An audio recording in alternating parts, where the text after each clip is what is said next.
ഒരു ചോദ്യം ചോദിച്ചോട്ടെ അഡ്വക്കേറ്റ് നാരായണ നമ്പൂതിരി, ഒരു ചോദ്യം ചോദിച്ചോട്ടെ, ചെറിയൊരു ചോദ്യം ചോദിച്ചോളൂ. ഈ കൊടകര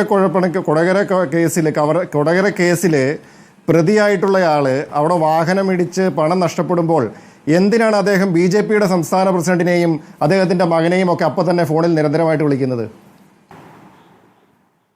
വേറെ ആരെയും വിളിക്കാനില്ലേ അവർക്ക്?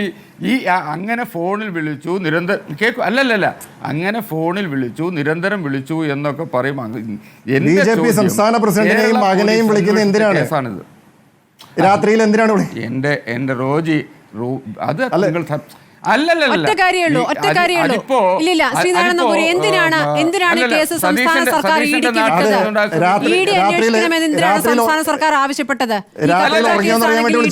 ആവശ്യപ്പെടുമോ?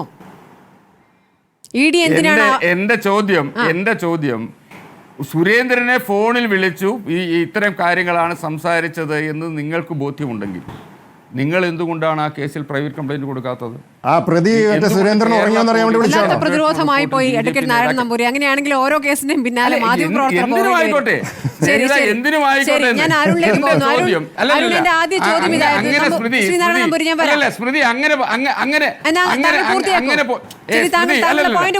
അങ്ങനെ പോയിട്ട് കാര്യം ഇല്ലാത്ത കേസിന്റെ പേരിൽ മാധ്യമങ്ങളുടെ വിചാരണ നേരിടാൻ തുടങ്ങിയ നാളുകളായി. ഇല്ലാത്ത കേസിന്റെ പേരിൽ മറിച്ച് വ്യാജ ഐഡന്റിറ്റി കാർഡ് ഇവിടെ ചർച്ച ചെയ്യപ്പെട്ടപ്പോ സൂട്ട് കേസ് വിവാദം വന്നപ്പോ നിങ്ങൾ ആളുകളെ സംരക്ഷിക്കുകയാണോ? വ്യാജ ID കാർഡ് എന്ന് പറയുന്നത് ചെറിയ കാര്യമാണോ? നിങ്ങൾ അതിനെ കുറിച്ച് അക്ഷരം മിണ്ടുന്നില്ലല്ലോ.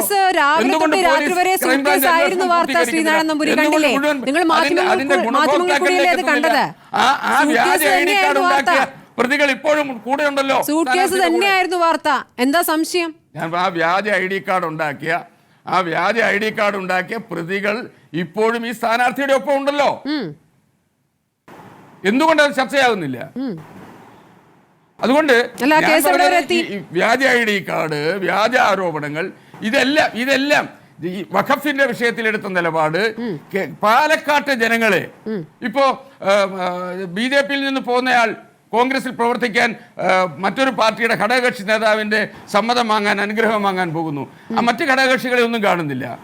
എന്തുകൊണ്ട് മറ്റ് സമുദായ നേതാക്കന്മാർ ഈ മണ്ഡലത്തിലെ 77% ഭൂരിപക്ഷ സമൂഹം അതിലൊരു സമുദായ നേതാവിനെ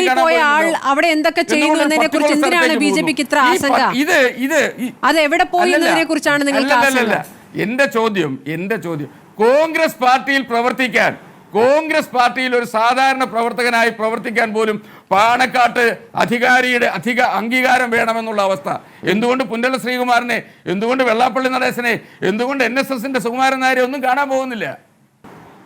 77%ൽപ്പെട്ട ആളുകളുടെ സമുദായ നേതാക്കന്മാരെ ആരെയും കാണുന്നില്ലല്ലോ, ആരോടും അനുവാദം വാങ്ങിക്കുന്നില്ലല്ലോ. കോൺഗ്രസിൽ ഇപ്പൊ പ്രവർത്തിക്കണമെങ്കിൽ പാണക്കാട്ട് തങ്ങളുടെ അനുമതി വേണമെന്നുള്ള അവസ്ഥയിലേക്ക് എത്തിച്ചില്ലേ? പാലക്കാട് ജനങ്ങൾ അതെല്ലാം ചർച്ച ചെയ്യുന്നുകൊണ്ടാണ് ഞങ്ങൾ ഉറപ്പ് പറയുന്നത്. ശരി, അപ്പോൾ നിങ്ങൾ പറയുന്നു സന്ദീപ് ഒരു ഘടകമേ അല്ലാന്ന്. പിന്നെ സന്ദീപ് പോകുന്ന വഴി എന്തിനാണ് തിരയുന്നത്? സന്ദീപ് എങ്ങോട്ടെങ്കിലും പോയിക്കോട്ടെ, അയാൾ ഒരു ഘടകമേ അല്ല, ഒരു ചലനവും ഇല്ലാന്ന് പറയുകയും ചെയ്യും. പോയ വഴിയൊക്കെ തപ്പുകയാണ്, ആരൊക്കെ കാണുന്നു നോക്കുകയാണ്. കോൺഗ്രസ് പാർട്ടിയിൽ ചേർന്ന് പിറ്റേ ദിവസം പാണക്കാട് തങ്ങളെ കാണാൻ പോകേണ്ടി വരുന്ന ഒരു അവസ്ഥയുണ്ടല്ലോ. കോൺഗ്രസ്സുകാർ പറഞ്ഞു വിടുകയല്ലേ, അവിടെ പോയി അനുവാദം വാങ്ങിയിട്ട് വന്ന് ആ ഒരു ഗതികേടുണ്ടല്ലോ. അത് കേരളത്തിൽ ചർച്ച ചെയ്യണ്ടേ? UDF-ലെ എല്ലാ ഘടകകക്ഷി നേതാക്കന്മാരെയും ജോസഫ് ഉണ്ടല്ലോ.